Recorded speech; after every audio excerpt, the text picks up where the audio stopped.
Hi everyone, welcome to Asami Rats, and I think it's day 9 now of the 12th day of enrichment. There's not many days left, which is quite exciting. So what do we have today? So today I'm going to look at how you can use water to encourage enrichment. Now this is something I would more normally look at in summer, but actually most rats enjoy this year round. So what we're going to be doing is good old pea fishing. But I'm going to look at different ways that you can do this and different ways that it can be kind of fun. Again, looking at something that's low price, something that's very simple, and some things that you can adapt yourself to make them a little bit more challenging. So what do I have? I've got 3 different kinds of enrichment play going on here. So this one, first of all, this is a cat fountain. I actually got this for Christmas, so it's a lovely Christmas present off my brother. And the idea is I'll put a few peas in there, but it's got moving water, and actually rats often like moving water more than they like stationary water, so that's going to be great fun, I think. I haven't tried it yet, they haven't even come across it yet, but we shall see what they make of it. So the other thing I've got here, and I might move you a little bit closer for this purpose, so this is a paint tray. It's quite a large one. You can get smaller ones a little bit more easily, but if you can get hold of a large one, it's great because you can get that much more depth in it. You can see my hand goes down quite deep there. But the advantage of this is it's gradual. They're also very cheap, very easy to get from local DIY stores and go down very well. So they're also a good one. The final one I have at the end here, is my most basic of pea fishing normally, which is just a tray, a litter tray that is, reasonable kind of cat litter tray. Ignore my messy shelf up there with all of that. So what I want to do with this is adapt it a little bit to make it a bit more exciting. In order to do this, I have my trusty hand drill. So this is actually a useful thing for everybody to have. You can have an electronic one. I find that when I'm talking about drilling into plastic, which I do quite a lot, that a hand drill is a little bit easier because it doesn't grab and split the stuff. This is kind of like a bit of a fun way you can adapt a lot of stiff stuff, so I use it. So as you can see on this litter tray, I sometimes hang it in a cage. I've drilled holes all the way around the edges here, which I use to fasten things onto it, and I've also drilled holes where I can put clips so I can hang it up in the cage, so it's quite useful in its own right. But what I want to do is, using my tap in the corner over there, I want to make my own version of the cat fountain, again to encourage water play because of the moving water. So what I'm going to do is drill a few holes along this bottom side here, lower down than my other ones. The idea being that if I have my tap going, pouring into this, then there'll be some water that pours out of it, and it'll be a kind of cheaper version of that, though it will mean just running water down the drain. Not great for a water meter, but nice for an occasional bit of play. So this is usually fairly easy to do. So I'm probably now going to stab myself. I don't want lots of holes. I'm not going to use a very fast stream of water, but I want them a little bit further down because I don't want to fill the whole thing really deep, otherwise it can be a bit off-putting for the rats. And I also want to still be able to use it as a litter tray if I can, and a normal pea fishing pool.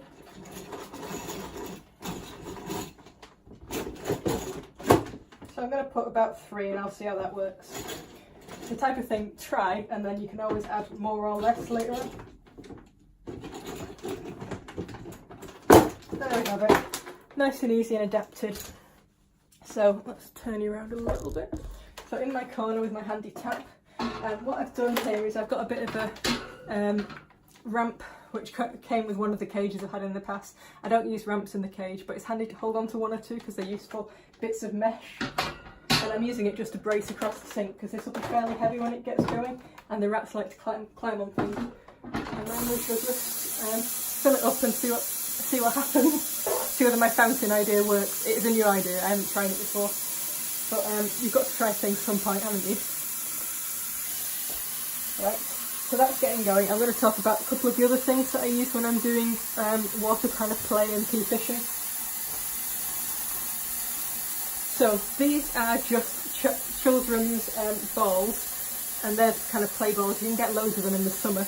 I keep these in. The rats like chasing them around and popping them normally, but I find they're really quite fun in water. They add a bit to the kind of enjoyment, and they kind of bob around. They have a degree of kind of water coming out here. Right, now I need to turn that down. And you want to keep it just enough that it keeps topped up. That's not bad. So we've got water flowing in here and then water flowing out of there. Should be quite good for them. It is fairly deep, but I expect them to stand mostly on the edge and kind of try and fish in. Yeah, so these kind of bob around in the water. You can also put bits of stones in, little bits of kind of wood, even kind of plastic tubs. Gives them something to stand on. Might be a little bit wobbly, but it'll be something that they can kind of root around in, and this they can get into or not get into. I think my tap's about right level there. So let's add the peas. You can use any frozen peas for this. I don't defrost them, but you can do in theory. I think half the fun is frozen, and that also works very well when you're talking about kind of in the summer, as they were like little rat ice lollies. So I'm just going to add a few to each thing.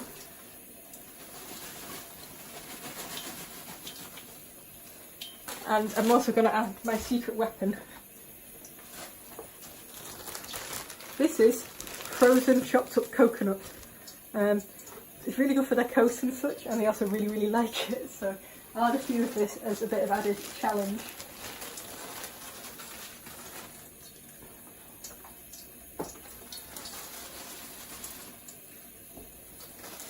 Right, so we're fairly well set up now. As you can see, we have 3 different types of pea fishing and 2 with moving water in them. So I'll go and get the rats and we'll see what they make of it. Right, the girls have arrived. I should just note what I've had to do here. So I've now got a bit of wood here because the peas were going into my holes, and apparently peas are the perfect size for these holes. I'm blocking them. You can see one already has. There are clearly risks with pea fishing, so we shall see what's happening with that. I'm also still tweaking the water flow to get a decent flow. Right, so the girls are very keen to come out now. Go girls! We'll now watch them feel very, very sheepish and not really sure about what they're doing.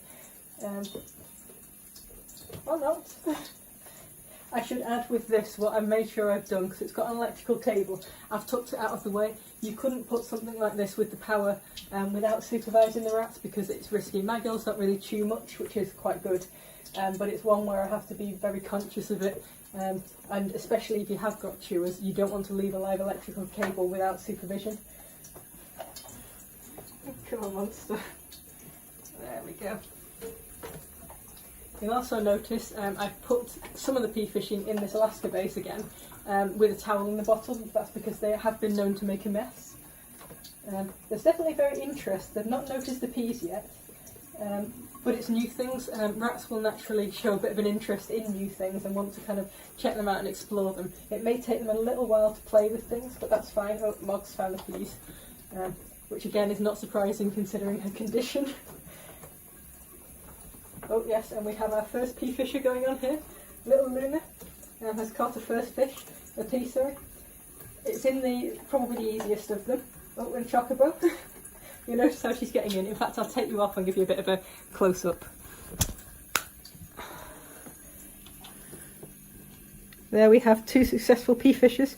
What they will tend to do is eat the inside of the peas and then chuck out the shells, because apparently that's more exciting. Not every rat likes peas, but most of them do like them, and if not, they're probably going to like the coconut bits. There is great excitement just generally wandering around. Oh, Chocobo has caught the first pea in the cat thing and doing a good job of it there. She is actually one of the rats that loves pea fishing the most, as does little Luna here. Some rats like it more than others, some love water. I do currently have a rat on my arm. Yes, yes, I haven't forgotten you. Some rats like me more than pea fishing, apparently. But we've definitely got some real interest there from Mog's over at the thing pea fishing again.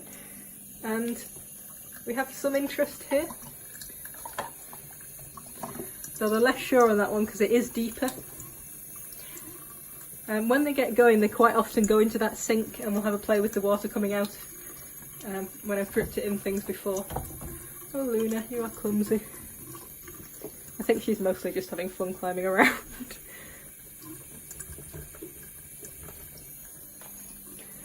And over here we have several rats that have successfully fished for peas and got stuff. Right, I'm going to leave them to it now, and I'll take a few photos, but hopefully your rats will enjoy them as much as mine do, and they'll be at this for a little while now. It's a good kind of decent free range plaything. So over and out from Asami Rats, and see you tomorrow.